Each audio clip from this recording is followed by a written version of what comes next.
Capítulo 1. O contador de histórias. Na varanda de madeira desgastada pelo tempo, em uma pequena casa de adobe no interior de Minas Gerais, meu avô Zé Benedito se acomodava em sua cadeira de balanço todas as tardes. O rangido ritmado da cadeira era como uma convocação silenciosa para nós, crianças, que nos reuníamos aos seus pés, ansiosos pelo que viria a seguir. Com seus 82 anos, cabelos brancos como algodão e mãos marcadas pelo trabalho na roça, ele era o guardião das histórias que nunca estavam nos livros. Venham, venham, ele dizia com aquele sorriso que fazia seus olhos quase desaparecerem entre as rugas. Hoje vou contar uma história que vai fazer vocês verem o mundo com outros olhos. Era assim que começavam nossas tardes mágicas. O aroma do café recém-coado se misturava ao cheiro da terra molhada depois da chuva, enquanto o sol descia preguiçosamente atrás dos morros. Nas mãos enrugadas do meu avô, objetos comuns se transformavam em tesouros. Pessoas simples viravam heróis. E o cotidiano do interior brasileiro ganhava cores que nem o mais talentoso dos pintores conseguiria reproduzir. Você já deve ter ouvido muitas histórias em sua vida. Algumas em livros bem encadernados, outras em telas luminosas. Mas as histórias que vêm da boca de um velho contador, nascido e criado na simplicidade do interior, têm um sabor diferente. São como aquele pão feito no forno a lenha. Não há receita escrita, não há medida exata, mas o resultado é sempre perfeito. As histórias do meu avô Zé Benedito não eram apenas entretenimento. Eram pontes entre gerações, ensinamentos disfarçados de diversão, filosofia encapsulada em casos aparentemente triviais. E mais do que tudo, era um retrato vivo do Brasil profundo, aquele que pulsa longe dos grandes centros com suas crenças, valores e uma sabedoria que não se aprende nos bancos escolares. Nesta jornada que estamos prestes a iniciar juntos, quero compartilhar com você alguns dos causos mais memoráveis que meu avô contava. Causos que moldaram minha visão de mundo e que, tenho certeza, tocarão seu coração de alguma forma. Prepare-se para conhecer personagens inesquecíveis, situações que parecem fantásticas demais para serem reais, mas que aconteceram de verdade, e lições que, mesmo depois de décadas, continuam tão relevantes quanto no dia em que foram contadas pela primeira vez. O verdadeiro tesouro de uma família, meu avô sempre dizia, ajeitando o chapéu de palha gasto, são as histórias que ela carrega. E agora, essas histórias também serão suas. Capítulo 2. A viola encantada de seu dito Mariano. Havia na pequena cidade de Três Corações um homem chamado Benedito Mariano, mais conhecido como Seu Dito. Um sujeito de poucas palavras, mas, quando dedilhava sua viola, o mundo inteiro parava para ouvir. Meu avô e Seu Dito foram companheiros de muitas aventuras na juventude, e essa história sempre era contada com um brilho especial no olhar do velho Zé Benedito. Essa viola, meu avô começava ajeitando-se na cadeira de balanço. Não era uma viola qualquer. Diziam que foi feita com a madeira de uma árvore centenária, que foi atingida por um raio numa sexta-feira de lua cheia. Seu dito Mariano não sabia ler uma nota musical. Nunca teve aulas, nunca estudou teoria. Mas quando pegava aquela viola, os sons que saíam dali faziam até os passarinhos pararem de cantar para ouvir, como se reconhecessem um talento superior ao deles. Numa tarde de domingo, depois da missa, quando todos se reuniam na praça da cidade para conversar e as crianças corriam livres pelo gramado, Seu Dito foi desafiado por um violeiro famoso que estava de passagem. O forasteiro, vestido com roupas finas e carregando uma viola toda trabalhada, começou a fazer pouco caso dos músicos locais. Vocês aqui do interior não sabem o que é música de verdade, ele proclamava com um sorriso arrogante. Lá na capital, onde aprendi com os mestres, é que se faz arte de verdade. Você pode imaginar como essas palavras caíram como uma ofensa para toda a comunidade. A música, para aquelas pessoas simples, não era apenas entretenimento, era a expressão de suas almas. Era como mantinham vivas as tradições de seus antepassados. Foi aí que vi seu dito se levantar vagarosamente do banco onde estava sentado, contava meu avô. Ele não disse uma palavra, apenas foi buscar sua viola, aquela velha companheira que nem nome tinha, de tão simples que era. A praça inteira ficou em silêncio quando os dois homens se posicionaram frente a frente.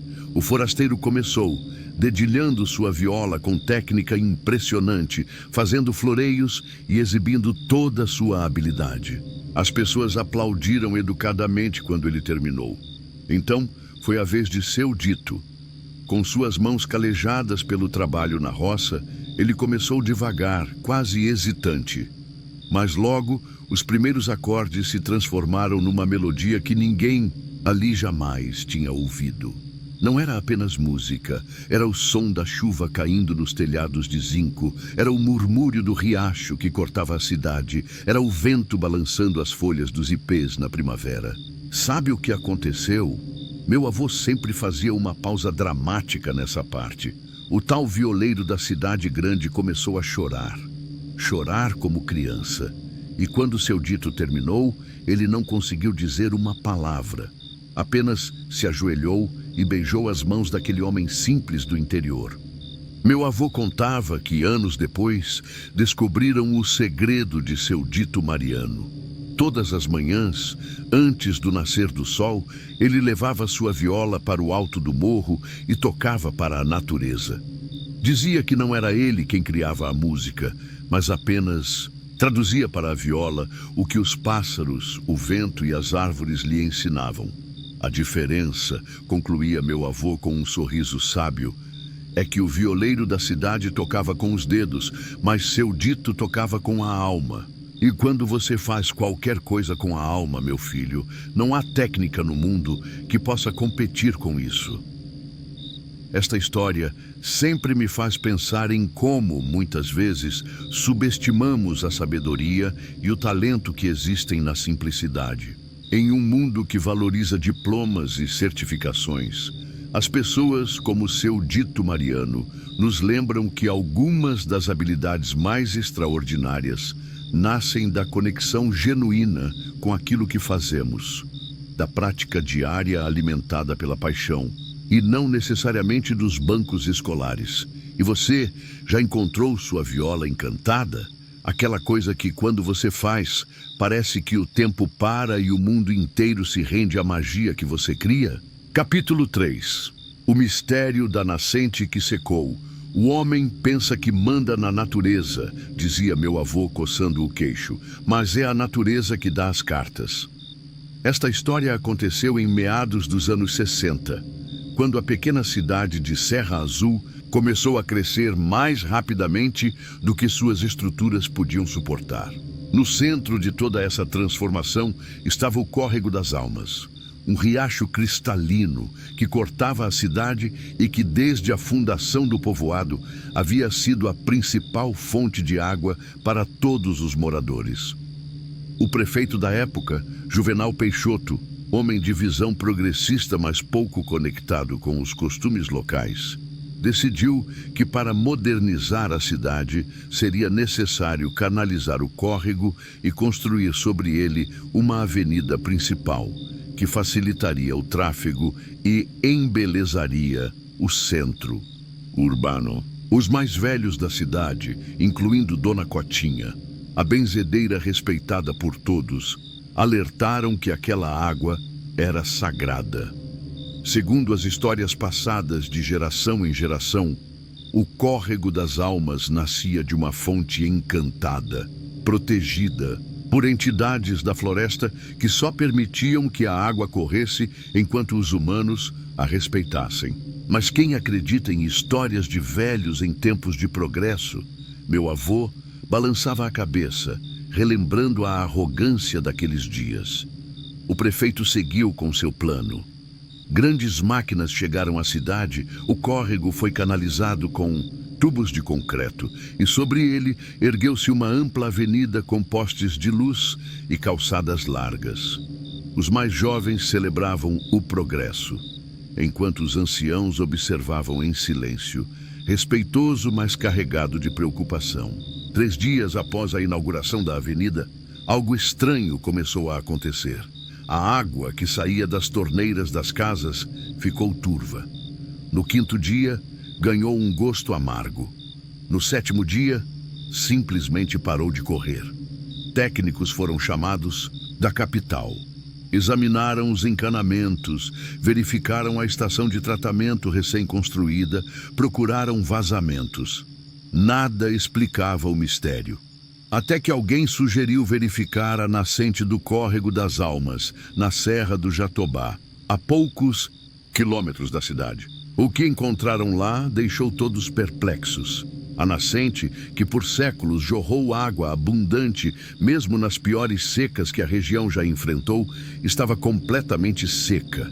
Nem uma gota, nem umidade no solo. Era como se a água tivesse decidido desaparecer de um dia para o outro. Foi quando se lembraram de Dona Cotinha, meu avô contava, sempre fazendo uma pausa para tomar um gole de café. A única que talvez pudesse explicar o inexplicável. Com seus quase 90 anos, Dona Cotinha raramente saía de casa. Mas, quando o prefeito em pessoa foi buscá-la, ela aceitou ir até a nascente. Caminhando com dificuldade, apoiada em sua bengala de madeira de aroeira, ela chegou ao local onde antes a água jorrava com força. Dona Cotinha se ajoelhou com dificuldade, fechou os olhos e ficou em silêncio por alguns minutos.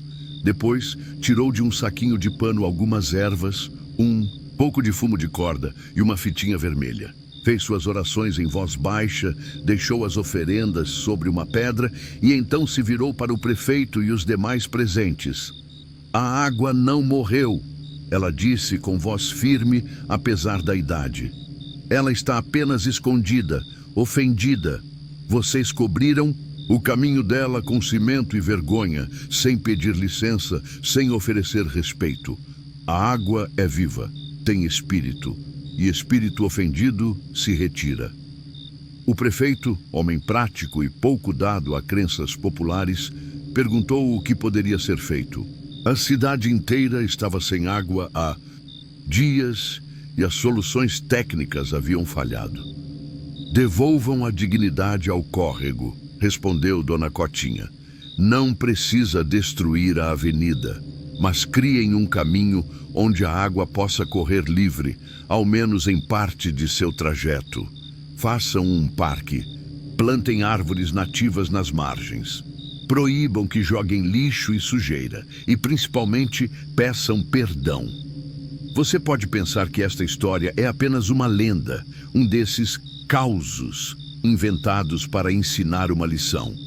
Mas meu avô jurava por tudo que era mais sagrado que depois que a prefeitura seguiu os conselhos de Dona Cotinha, criando um belo parque linear onde parte do córrego voltou a correr livremente, a nascente voltou a jorrar, tão abundante quanto antes. Algumas pessoas dizem que foi coincidência, que choveu nas cabeceiras e a água voltou naturalmente. Meu avô concluía com um sorriso enigmático. Mas por que então, mesmo nas secas mais severas que vieram depois, aquela nascente nunca mais secou? Esta história me ensinou que há uma sabedoria nas tradições que nem sempre conseguimos explicar com nossa lógica moderna. Há um equilíbrio delicado entre o progresso e o respeito aos ciclos naturais, entre avançar e preservar. E talvez, só talvez, a natureza tenha mesmo formas de se comunicar conosco que vão além do que nossa ciência consegue compreender. E você já testemunhou alguma situação em que a sabedoria ancestral se provou mais eficaz que as soluções modernas? Capítulo 4. O encontro com o Saci. Você já ouviu histórias sobre o Saci Pererê? Aquele menino negro de uma perna só, com seu gorro vermelho e cachimbo que gira em redemoinhos e apronta travessuras? Na cidade grande, ele virou apenas personagem de livros infantis. Mas no interior do Brasil, principalmente nas zonas rurais, o Saci ainda é uma presença viva nas crenças populares. Meu avô, Zé Benedito, tinha seu próprio encontro com o Saci para contar. E essa era uma das histórias que mais nos fascinava quando crianças. Eu devia ter uns 12 anos. Ele começava acendendo seu cachimbo de barro, talvez em homenagem inconsciente ao personagem da história. Naquela época, eu ajudava meu pai na roça e muitas vezes voltava sozinho ao entardecer, levando as ferramentas para casa enquanto ele terminava de recolher o que havíamos colhido. Numa tarde de maio, quando o sol já se punha atrás dos morros e o céu ganhava tons alaranjados, o jovem Zé Benedito seguia pelo caminho de terra que cortava o cafezal. De repente, sentiu um vento estranho. Um vento circular que levantava as folhas secas do chão em um pequeno redemoinho, mesmo não havendo brisa alguma naquele fim de tarde. A princípio não dei importância, contava meu avô, mas então o redemoinho começou a me seguir. Quando eu andava mais rápido, ele também acelerava. Quando eu parava, ele girava no mesmo lugar, como se estivesse me observando. O medo começou a tomar conta do menino, principalmente quando se lembrou das histórias que os mais velhos contavam sobre o Saci e seus redemoinhos travessos. Ele apertou o passo, quase correndo, mas o pequeno tornado o seguia de perto. Foi quando aconteceu algo que nunca vou esquecer. Meu avô fazia uma pausa dramática nesse momento, deixando-nos quase sem respirar de tanta ansiedade. Do centro daquele redemoinho, ouvi uma risada infantil, mas maliciosa. E então, por uma fração de segundo, pude ver um menino negro, de uma perna só, com um gorro vermelho na cabeça e um brilho maroto no olhar. O jovem Zé Benedito ficou paralisado de medo. Todas as histórias que ouvira desde pequeno invadiram sua mente. O Saci que esconde objetos, que dá nós em crinas de cavalos, que azeda o leite, que faz pessoas se perderem na mata. Mas então, continuava meu avô, lembrei do que meu avô, seu bisavô, me ensinou, que o Saci, apesar de travesso, não é um ser malvado. É uma entidade da natureza, guardião das matas e dos animais, e que ele só atormenta quem não respeita a floresta ou quem demonstra medo extremo. Reunindo toda a coragem que conseguiu, o menino tirou do bolso um pedaço de fumo que levava para seu pai e o ofereceu ao redemoinho, dizendo com voz trêmula: "Se quiser me acompanhar até em casa, seja bem-vindo, mas não me faça nenhuma travessura. Por favor." Para sua surpresa, o redemoinho parou instantaneamente de girar. O fumo desapareceu de sua mão e ele ouviu novamente aquela risada infantil, dessa vez mais distante, como se estivesse se afastando pelo cafezal. O mais incrível, meu avô sempre acrescentava com um ar misterioso, é que no dia seguinte, quando voltei ao mesmo local com meu pai e contei o que havia acontecido, encontramos, gravado no tronco de uma árvore, um pequeno desenho de um gorro. Um desenho que não estava lá no dia anterior e que ninguém da região admitiu ter feito. Durante anos, sempre que alguma coisa desaparecia inexplicavelmente em nossa casa, uma tesoura, um pente, um chapéu, meu avô sorria e dizia: "Deve ser meu velho amigo Saci fazendo uma visita." E, curiosamente, os objetos sempre reapareciam. Depois, nos lugares mais improváveis, dentro de um sapato, atrás de um quadro ou dentro de uma panela guardada. O que mais me impressionava nessa história não era a existência ou não do Saci, mas como meu avô transformou seu medo em respeito e até em uma espécie de amizade com aquilo que o assustava. Ele me ensinou que muitas vezes o desconhecido nos amedronta não porque seja necessariamente perigoso, mas simplesmente porque não o compreendemos. O interior do Brasil está cheio dessas entidades, ele concluía. O saci, a mula sem cabeça, o curupira, o boitatá. Alguns dizem que são apenas histórias para assustar crianças e explicar o inexplicável. Outros acreditam piamente na sua existência. Eu acho que a verdade está em algum lugar entre essas duas visões. Há mais mistérios nessas matas e campos do que nossa razão consegue explicar. E você, já teve algum encontro inexplicável que desafiou sua compreensão racional do mundo? Ou conhece alguém que jura ter vivido uma experiência sobrenatural? Capítulo 5. O caso da promessa cumprida. Havia na pequena cidade de São José do Vale um homem chamado Tonico Mendes. Um sujeito trabalhador, honesto, pai de família. Exemplar, mas com um pequeno grande problema.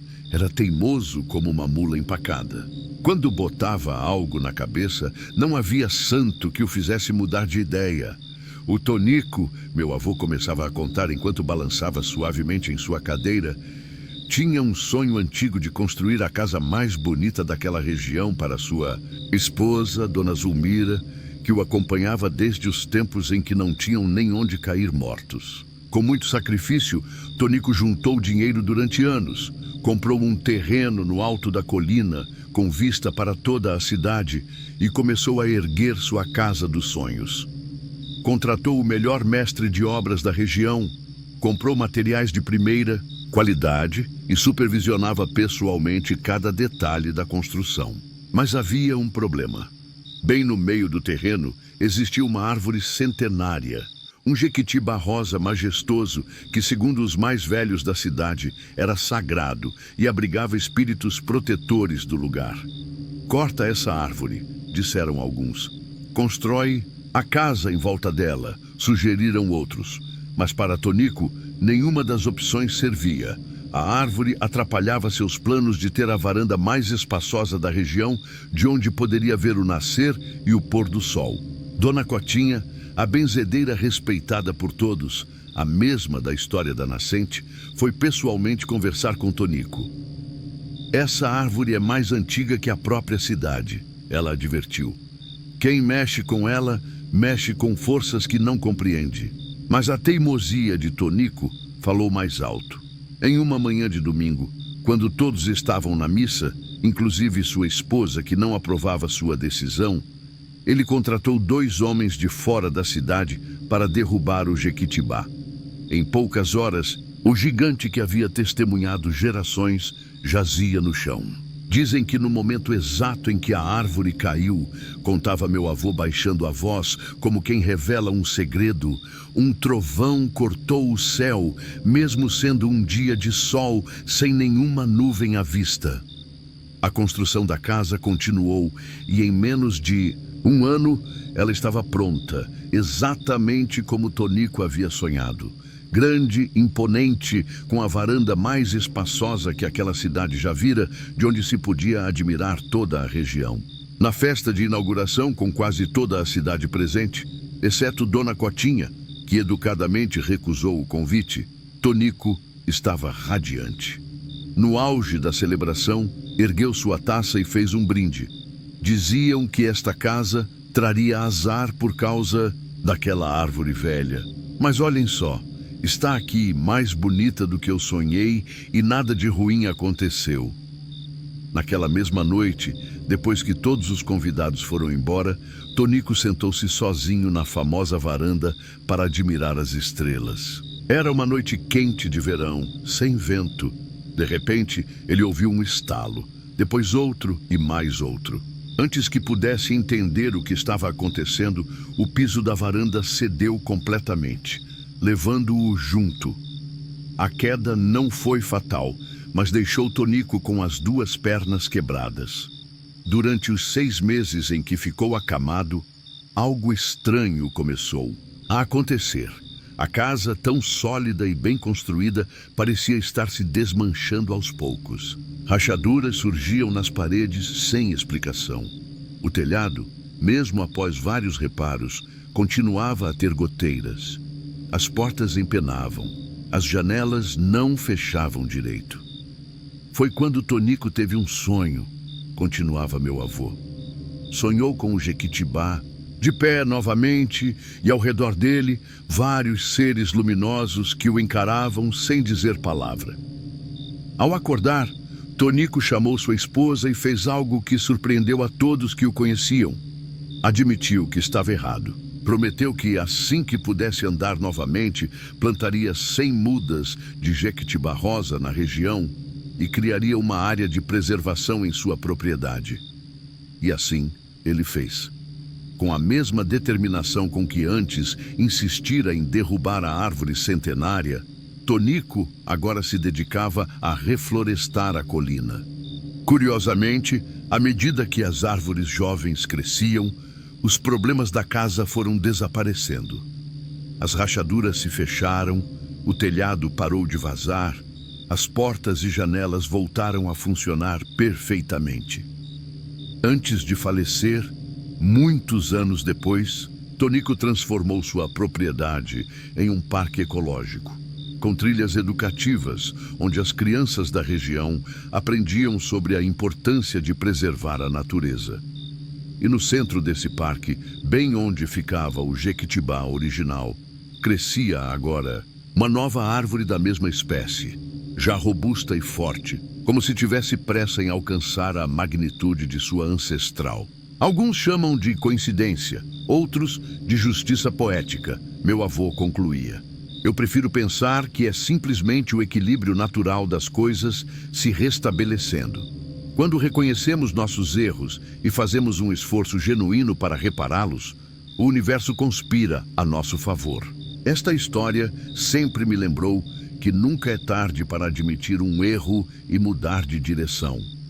A humildade de reconhecer que estamos errados não é sinal de fraqueza, mas de sabedoria, e que às vezes o verdadeiro legado que deixamos não é feito de concreto e tijolo, mas das sementes que plantamos, literais ou metafóricas, para as gerações futuras. E você já teve que reconhecer um erro e mudar completamente seus planos? Como foi essa experiência? Capítulo 6. O segredo do doce de Dona Fiinha. Na pequena cidade de Ribeirão das Flores, havia uma doceira famosa em toda a região. Dona Josefina, carinhosamente chamada por todos de Dona Fiinha. Seu doce de leite era tão extraordinário que pessoas de cidades vizinhas faziam filas em frente à sua modesta casa de esquina para comprar um pote da iguaria. Não era um doce de leite qualquer, meu avô explicava, fechando os olhos como se pudesse sentir o sabor enquanto falava. Era cremoso, no ponto certo entre firme e mole, com uma cor âmbar perfeita e um sabor que parecia dançar na boca da gente. Diziam que quem provava uma vez sonhava com ele depois. O curioso sobre Dona Fiinha é que ela não fazia mistério de sua receita. Quando alguém perguntava como fazia aquele doce maravilhoso, ela pacientemente listava todos os ingredientes: leite, açúcar, bicarbonato de sódio, baunilha, e explicava detalhadamente o processo de preparo, desde o tempo de fogo até a forma de mexer. Muitas pessoas na cidade tentaram reproduzir o famoso doce seguindo exatamente as instruções de Dona Fiinha. Algumas até conseguiam fazer um doce de leite bom, mas nunca igual ao dela. Havia algo especial, um quê misterioso que ninguém conseguia decifrar. As teorias eram muitas, continuava meu avô. Alguns diziam que ela usava um tipo especial de leite, outros que tinham açúcar importado guardado a 7 chaves. Houve quem jurasse que ela acrescentava alguma erva secreta colhida à luz da lua cheia. E não faltou quem dissesse que Dona Fiinha tinha feito um pacto sobrenatural para conseguir aquele sabor inigualável. Você pode imaginar como essas especulações alimentavam ainda mais a fama do doce. As pessoas não compravam apenas uma sobremesa, compravam um mistério, uma lenda, algo que transcendia o ordinário. Meu avô Zé Benedito e Dona Fiinha eram primos distantes e ele era um dos poucos que tinha livre acesso à cozinha onde a magia acontecia. Observador por natureza, ele passou anos tentando descobrir qual era o segredo que fazia aquele doce tão especial. Um dia, ele contava com um sorriso maroto. Resolvi chegar de surpresa bem cedinho, quando sabia que ela estaria começando a preparar uma nova leva de doce. E foi assim que descobri. O que meu avô viu foi Dona Fiinha, já com seus 70 e tantos anos, cantando enquanto preparava o doce. Não era uma canção qualquer, era uma cantiga antiga que falava de amor, de saudade, de momentos felizes. E enquanto cantava, ela sorria, às vezes fechava os olhos, como se estivesse revivendo lembranças preciosas, e mexia o doce com uma colher de pau que havia pertencido à sua avó. Entre uma música e outra, ela conversava com o doce como se fosse uma pessoa. "Tá ficando bonito, meu filho", dizia. Ou "Calma, que a hora de sair do fogo ainda não chegou". E de vez em quando soltava uma risada gostosa sem motivo aparente. Quando o doce ficava pronto, Dona Fiinha fazia algo que meu avô nunca tinha notado antes. Abençoava cada pote, fazendo o sinal da cruz e sussurrando: "Que leve alegria para quem provar". Foi aí que entendi. Meu avô concluía com os olhos marejados. O segredo não estava nos ingredientes nem no modo de preparo. O segredo era o amor que ela colocava em cada pote. Era a alegria com que fazia seu trabalho. Era a gratidão pela vida que tinha. Anos depois, quando Dona Fiinha faleceu aos 92 anos, deixou seus cadernos de receitas para minha avó, sua sobrinha neta. E na página do famoso doce de leite havia uma observação escrita à mão: "Lembre-se sempre, cozinhar é um ato de amor. Se não estiver feliz, deixe para outro dia". Minha avó tentou fazer o doce várias vezes, seguindo religiosamente a receita. Ficava bom, muito bom até. Mas todos concordavam que nunca chegou a ser igual ao de Dona Fiinha. Porque alguns talentos, filosofava meu avô, não estão apenas nas mãos, mas na alma. E cada alma é única, com seu próprio tempero para dar ao mundo. Esta história sempre me faz refletir sobre como na vida, às vezes buscamos complicadas explicações para coisas que são, em sua essência, simples. Procuramos técnicas, fórmulas secretas, atalhos, quando o verdadeiro ingrediente especial em qualquer coisa que fazemos é o amor, a presença e a intenção que colocamos ali.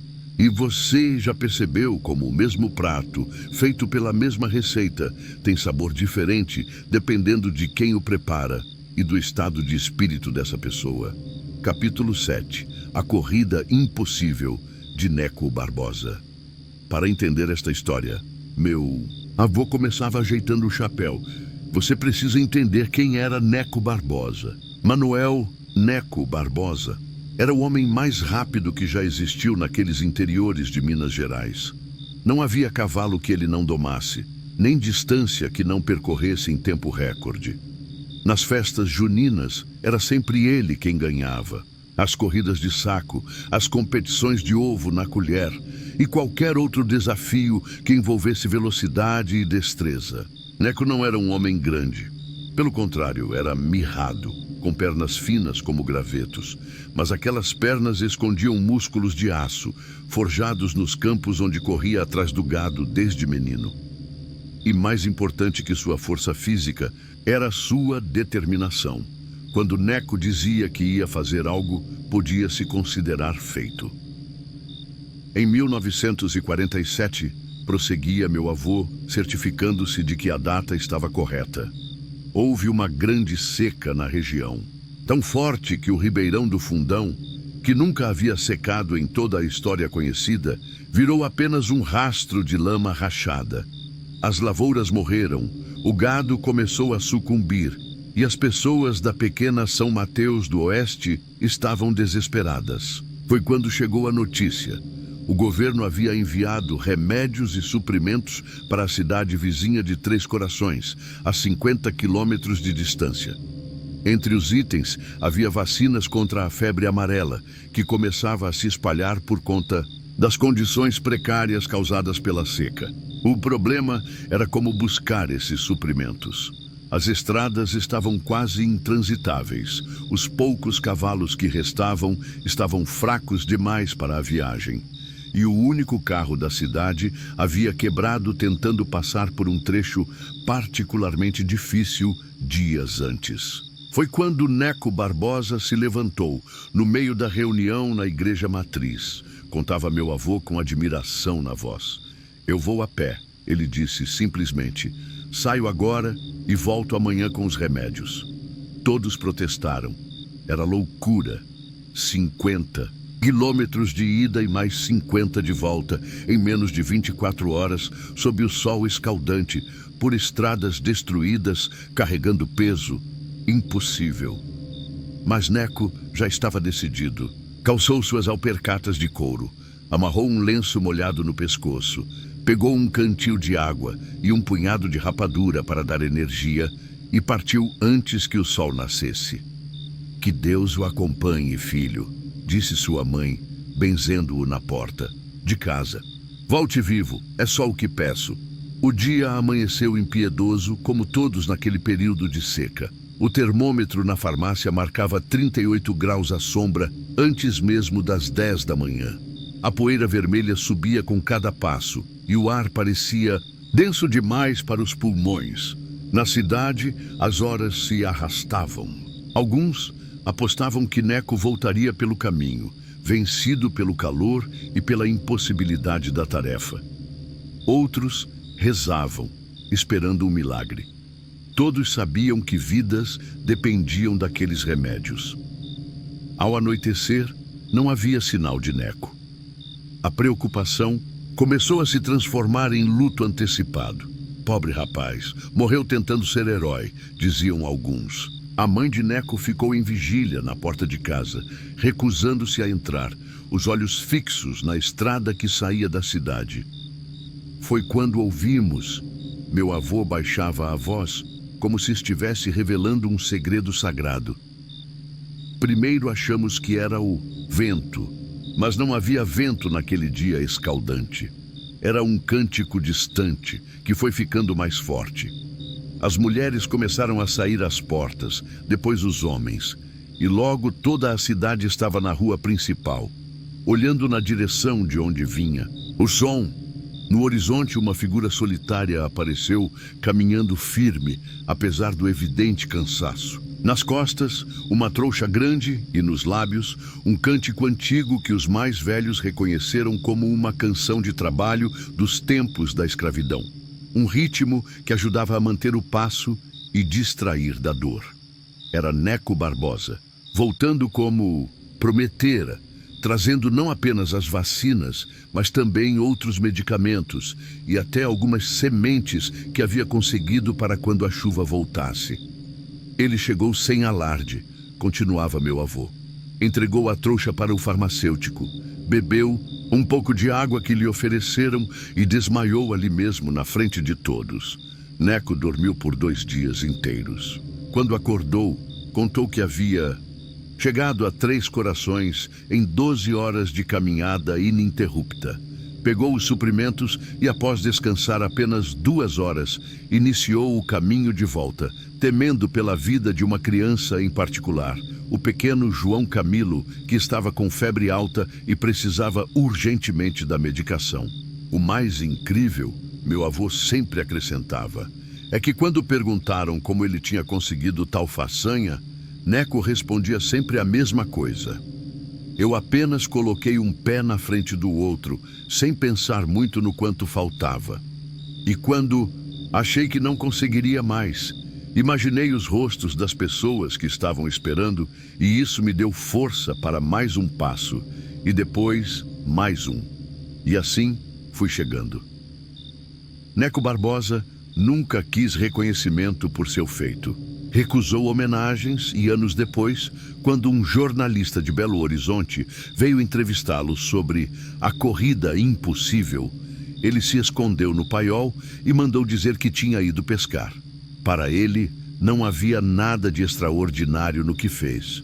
Concluía meu avô. Era simplesmente o necessário naquele momento. E talvez esse seja o verdadeiro heroísmo. Fazer o que precisa ser feito, não importa o quão impossível pareça, sem esperar aplausos ou medalhas. Esta história sempre me inspira quando enfrento desafios que parecem maiores que minhas forças. Me lembra que grandes jornadas são feitas de pequenos passos e que quando o propósito é maior que nós mesmos, encontramos reservas de força que nem sabíamos que existiam. E você? Já teve que enfrentar sua própria corrida impossível? O que te deu forças para continuar quando tudo parecia conspirar contra? Capítulo 8. As mãos mágicas de Zé Curador. Na pequena cidade de São Bento do Sapucaí, no interior paulista, viveu um homem conhecido apenas como Zé Curador. Ninguém sabia seu sobrenome verdadeiro, ou se tinham esquecido com o passar do tempo.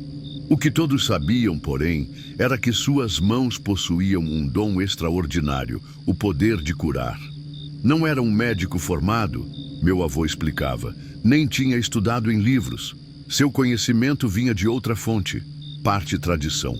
Passada por sua avó, que era parteira e conhecedora das ervas, parte intuição natural, que muitos chamavam de dom divino. Zé Curador vivia numa casinha simples na beira do rio. Não cobrava por seus serviços, aceitava o que as pessoas pudessem oferecer, fosse um frango, alguns ovos, ou simplesmente um agradecimento sincero. Para ele, o dom que possuía não lhe pertencia e por isso não podia ser vendido. Meu avô teve seu próprio encontro com Zé Curador quando tinha apenas 8 anos. Uma queda de uma árvore havia deixado seu braço tão machucado que o médico da cidade vizinha sugeriu amputação, temendo gangrena. Meu pai, desesperado, me levou até a casa de Zé Curador como último recurso. Contava meu avô, mostrando o braço que, embora tivesse uma cicatriz considerável, estava perfeitamente funcional. Lembro-me como se fosse ontem. Ele não perguntou. Nada, não quis saber diagnósticos ou opiniões. Apenas pediu que me sentasse em um banquinho de madeira na varanda de sua casa. Zé Curador primeiro olhou profundamente nos olhos do menino assustado. Depois, com uma gentileza surpreendente para um homem de mãos tão calejadas pelo trabalho, começou a examinar o braço ferido.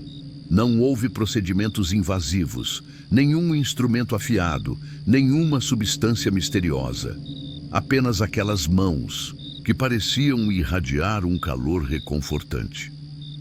Ele fechou os olhos e ficou assim por muito tempo, prosseguia meu avô. Tão imóvel que eu podia ver gotas de suor se formando em sua testa, como se estivesse fazendo um enorme esforço interno.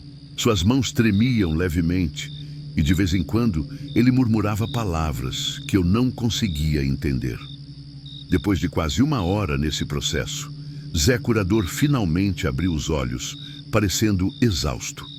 Pediu à mãe do menino que preparasse uma cataplasma com ervas que ele mesmo forneceu e orientou que o braço fosse enfaixado de um jeito específico, trocando o curativo 3 vezes ao dia. Voltem em 3 dias, foi tudo o que disse. Para a surpresa da família e indignação do médico, que considerou a melhora uma afronta à sua ciência, o braço começou a mostrar sinais claros de recuperação. A infecção retrocedeu, a dor diminuiu e em 1 semana o menino já conseguia movimentar os dedos sem dificuldade. Quando voltamos para agradecer, levando uma cesta com o que tínhamos de melhor em casa, contava meu avô, Zé Curador sorriu e disse algo que nunca esqueci. Não agradeçam a mim, agradeçam à força que passa através de mim. Eu sou apenas um canal. O dom de Zé Curador não se limitava aos humanos. Animais doentes pareciam instintivamente buscar sua presença. Pássaros com asas quebradas pousavam em sua janela. Cachorros, mancando, apareciam em sua porta. E até mesmo os animais selvagens da floresta próxima, diziam os mais antigos, procuravam aquele homem quando estavam feridos ou doentes. Havia, no entanto, uma curiosa limitação em seu dom. Zé Curador não conseguia curar a si mesmo. Quando adoeceu com pneumonia aos 70 anos, aceitou com serenidade que seu tempo havia chegado. Chamaram médicos de longe, meu avô recordava. Ofereceram remédios modernos, mas ele recusou educadamente. Cada um tem seu tempo nesta terra, ele disse. O meu está chegando ao fim e está tudo bem assim. Na noite em que faleceu, dizem que todas as luzes da pequena cidade piscaram, simultaneamente, como uma despedida coletiva. E no dia seguinte, seu humilde casebre à beira do rio estava cercado de flores silvestres que ninguém havia plantado. Algumas delas espécies que nem mesmo existiam naquela região. Alguns chamam essas histórias de superstição ou coincidência. Meu avô concluía com um brilho reverente nos olhos. Mas eu, que sentia aquelas mãos no meu braço condenado, sei que há coisas neste mundo que a ciência ainda não consegue explicar. E talvez nunca consiga. Esta história me ensinou que o verdadeiro conhecimento tem muitas fontes, nem todas encontradas em livros ou instituições formais. Que há sabedoria nas tradições antigas, passadas de geração em geração, e que a humildade de reconhecer que somos apenas canais, não a fonte, pode ser a chave para usar nossos dons da maneira mais pura possível. E você já encontrou alguém com um dom especial que desafiou suas explicações racionais? Ou talvez você mesmo tenha um talento que parece vir de algum lugar além de você. Capítulo 9. O homem que falava com a chuva no alto da Serra da Mantiqueira, na divisa entre Minas Gerais e São Paulo, vivia um homem conhecido como João Tempestade. Era um sujeito reservado, que raramente descia à cidade, preferindo a solidão de sua cabana no ponto mais elevado da montanha. Diziam que era viúvo, que havia perdido a esposa e o filho numa enchente muitos anos antes, mas ninguém sabia ao certo. O que todos sabiam, porém, era que João Tempestade tinha uma habilidade extraordinária. Ele conseguia prever o tempo com uma precisão assombrosa, especialmente as chuvas. Não era uma previsão qualquer, meu avô explicava. Não era como esses meteorologistas de hoje que dizem há 70% de chance de chuva. Quando João Tempestade dizia que ia chover às 3 da tarde de terça-feira, pode apostar que às 3 em ponto as primeiras gotas começavam a cair. Inicialmente, os habitantes da região viam essa habilidade como uma curiosidade, algo para comentar nos bares depois do trabalho.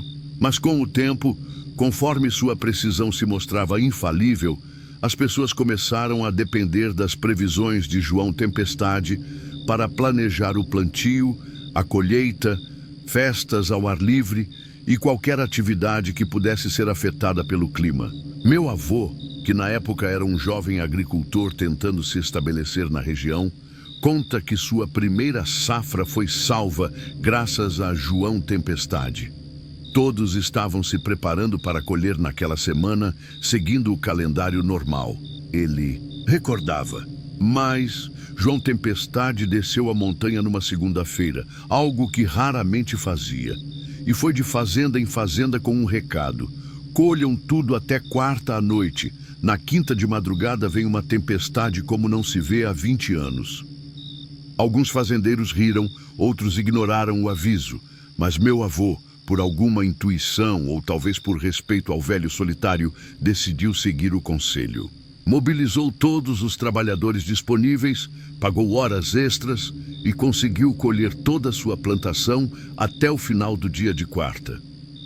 Às 3 da manhã de quinta, contava meu avô com os olhos arregalados, como se ainda estivesse vendo. A cena, acordei com um barulho que parecia o fim do mundo.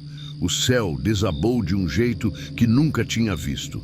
Choveu sem parar por 3 dias. Os rios transbordaram, plantações inteiras foram arrastadas e quem não colheu, perdeu tudo. Foi após esse evento que a fama de João Tempestade se espalhou para além das fronteiras do município. Pessoas de longe começaram a procurá-lo, querendo saber quando choverá, quando a seca terminará, se o ano será bom para determinada cultura. Mas João Tempestade não era homem de buscar fama ou dinheiro. Continuou sua vida simples na montanha, descendo apenas quando sentia que precisava alertar as pessoas sobre alguma mudança climática significativa. O mais intrigante, meu avô baixava a voz como quem conta um segredo, é que muitos juravam que nas noites de tempestade mais forte podiam ver João no alto da montanha, de pé sobre uma grande pedra, com os braços erguidos para o céu, como se estivesse conversando com a chuva. Havia quem dissesse que ele não apenas previa o tempo, mas que de alguma forma misteriosa podia influenciá-lo. Que nas épocas de seca prolongada, quando os fazendeiros começavam a desesperar, João Tempestade subia ao ponto mais alto da montanha e ficava lá por dias, em algum tipo de comunicação silenciosa com os céus, e invariavelmente a chuva vinha depois. Meu avô teve a oportunidade de perguntar diretamente a João como ele conseguia prever o tempo com tanta precisão. Foi numa tarde de outono, quando o encontrou na feira da cidade comprando suprimentos. "Vocês olham para o céu", João respondeu após um longo silêncio, "mas não o escutam. A chuva avisa que está chegando muito antes de aparecer. Está nos pássaros que mudam seu canto, nas formigas que se movem de certa maneira, no cheiro que o vento carrega, na forma como as folhas das árvores se viram. Tudo fala, se você tiver paciência para ouvir." João Tempestade viveu até a idade avançada e, curiosamente, no dia em que faleceu, um dia de céu perfeitamente azul, sem nenhuma nuvem à vista, uma chuva suave e breve caiu sobre toda a região, durando exatamente o tempo de seu simples funeral. Alguns chamaram de coincidência. Meu avô concluía com um sorriso enigmático. Eu prefiro pensar que foi a despedida das tempestades para o homem que aprendeu a linguagem delas. Esta história sempre me lembra que estamos cercados de sinais e linguagens que não compreendemos porque perdemos a capacidade de observar verdadeiramente o mundo à nossa volta. Na pressa do dia a dia, esquecemos de notar os pequenos detalhes que contam grandes histórias para quem sabe interpretá-los. E você já teve alguma intuição ou percepção que não soube explicar racionalmente, mas que se provou correta? Já sentiu uma mudança no tempo antes de qualquer sinal visível? Capítulo 10. A parteira que nunca perdeu um bebê na pequena. Cidade de Capela do Alto, no interior de São Paulo, viveu uma mulher extraordinária chamada Maria das Dores. Um nome que carregava certa ironia, pois seu propósito na vida era justamente aliviar a dor das mulheres em um dos momentos mais críticos de suas existências: o parto. Conhecida por todos simplesmente como Dona Maria Parteira, ela era uma figura lendária na região. Em mais de 50 anos de ofício, ajudou a trazer ao mundo mais de 2.000 bebês. E o mais impressionante, nunca perdeu um único parto, nem mãe, nem criança. Em uma época em que a mortalidade no parto era altíssima, especialmente em regiões remotas sem acesso a hospitais, esse feito era considerado quase milagroso. Dona Maria não era uma mulher imponente, meu avô descrevia, enquanto remexia as brasas do fogão a lenha em nossa cozinha. Era pequena, franzina até, com mãos finas que pareciam incapazes de qualquer trabalho pesado. Mas aquelas mãos tinham uma sabedoria própria, uma intuição que vinha de gerações. O método de Dona Maria era uma mistura de conhecimento tradicional, passado por sua avó e mãe, também parteiras, observação aguçada e uma conexão quase sobrenatural com as mulheres que atendia. Ela chegava às casas carregando apenas uma pequena bolsa de couro com alguns instrumentos básicos, ervas medicinais cuidadosamente selecionadas e um rosário de madeira que nunca tirava do pescoço. Meu avô contava que quando minha tia-avó entrou em trabalho de parto com gêmeos, algo extremamente arriscado naquela época, a família estava em pânico. O médico mais próximo estava a 4 horas de viagem e a situação parecia complicada desde o início. Mandaram buscar Dona Maria com urgência. Quando ela chegou, relatava ele, o clima na casa mudou instantaneamente. Não havia correria, não havia desespero. Dona Maria olhou nos olhos da minha irmã, segurou suas mãos e disse: "Nós vamos fazer isso juntas, filha. Confie em mim e nos seus filhos, que já sabem o caminho." O trabalho de parto durou toda a noite. Em vários momentos, parecia que algo iria dar errado. Mas Dona Maria permanecia calma, alternando entre massagens com óleos especiais, chás, de ervas específicas para cada fase do parto, conversas reconfortantes e até mesmo cantigas de ninar, que surpreendentemente pareciam acalmar não apenas a mãe, mas os bebês ainda no ventre. De madrugada, continuava meu avô com emoção na voz, nasceram 2 meninos perfeitos, um atrás do outro, como se tivessem combinado entre eles. E o mais incrível é que minha irmã, apesar do parto difícil, parecia radiante, sem aquele esgotamento que normalmente vemos nas mulheres depois de dar à luz. Muitos atribuíam o sucesso de Dona Maria à sua experiência ou conhecimento das ervas medicinais. Mas quem a observava de perto percebia algo mais. Ela tinha um dom para escutar o corpo das parturientes. Dizia que cada mulher e cada bebê tem seu próprio tempo e ritmo, e que grande parte das complicações vinha da pressa ou da imposição de protocolos rígidos que não respeitavam essa individualidade. Uma característica marcante de Dona Maria era seu respeito pelos sinais. Contavam que ela conseguia prever complicações dias antes, apenas observando mudanças sutis na respiração, na coloração da pele ou mesmo na forma como a gestante falava ou se movia. E com essa percepção aguçada, tomava medidas preventivas que evitavam que pequenos problemas se tornassem grandes emergências. Ela nunca se gabava de seus conhecimentos, lembrava meu avô. Pelo contrário, dizia sempre que era apenas um instrumento, que o verdadeiro trabalho era feito pela mãe e pela criança, e que sua função era apenas facilitar o encontro desses 2 seres que já se conheciam profundamente. Com o passar dos anos e a chegada de hospitais e médicos à região, o trabalho das parteiras tradicionais foi sendo desvalorizado e até proibido em alguns lugares. Mas mesmo os médicos mais céticos reconheciam que havia algo especial em Dona Maria e frequentemente a chamavam para casos difíceis ou quando uma mãe se mostrava particularmente resistente aos métodos hospitalares. Quando Dona Maria faleceu aos 92 anos, seu velório foi um evento extraordinário. A Igreja Matriz não conseguiu conter a multidão que veio prestar suas homenagens. Não apenas famílias locais, mas pessoas de todas as idades que haviam nascido pelas mãos daquela pequena grande mulher. O mais bonito, concluía meu avô, foi perceber quantas gerações estavam ali. Avós, mães e filhas que tinham vindo ao mundo com a ajuda de Dona Maria. Era como se cada uma daquelas vidas fosse uma flor no imenso jardim que ela havia cultivado durante sua existência. Esta história sempre me faz refletir sobre como, às vezes, a sabedoria mais profunda não vem de livros ou instituições formais, mas da observação atenta, da experiência acumulada e passada através de gerações, e de uma sensibilidade que nossa sociedade moderna, tão dependente de tecnologia, corre o risco de perder. O conhecimento de mulheres como Dona Maria Parteira é um tesouro cultural que merece ser valorizado e preservado.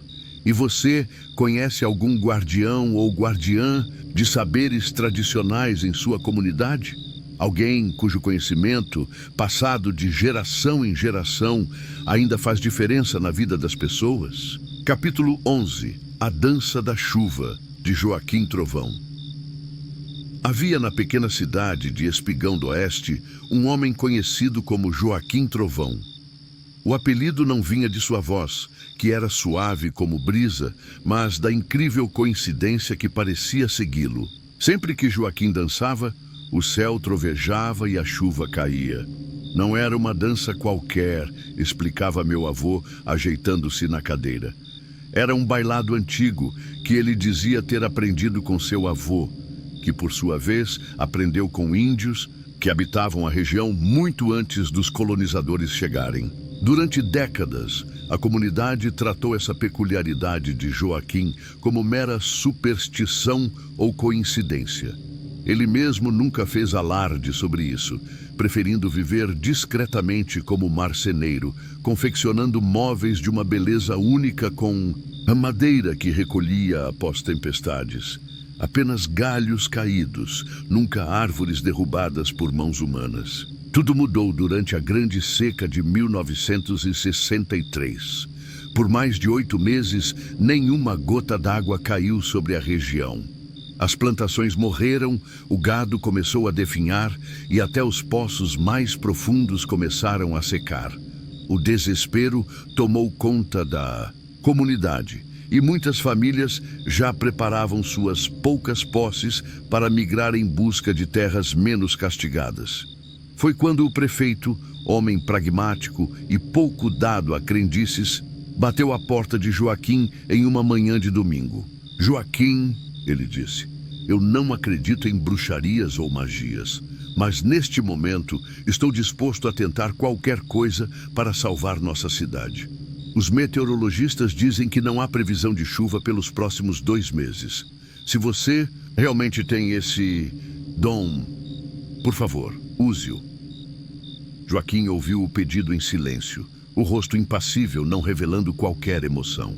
Depois de um longo momento, respondeu: não é algo que se faça por exibição ou a pedido, prefeito. A dança é uma conversa com as forças da natureza, não um espetáculo.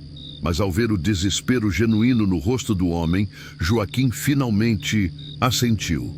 Não prometo nada, mas amanhã, ao amanhecer, estarei no alto do Morro da Vigia. Quem quiser acompanhar, que venha com respeito. A notícia correu veloz pela cidade sedenta. Na madrugada seguinte, quase toda a população, umas 200 almas, subiu o íngreme caminho até o Morro da Vigia, o ponto mais alto da região. O céu estava de um azul doloroso, sem uma única nuvem, como vinha sendo há meses. Eu estava lá, contava meu avô com os olhos brilhando de emoção. Levei seu pai, que era apenas um menino, nos ombros. Queria que ele testemunhasse, mesmo que fosse apenas uma tentativa frustrada. Que soubesse que mesmo nos momentos de maior desespero, a comunidade se une e tenta.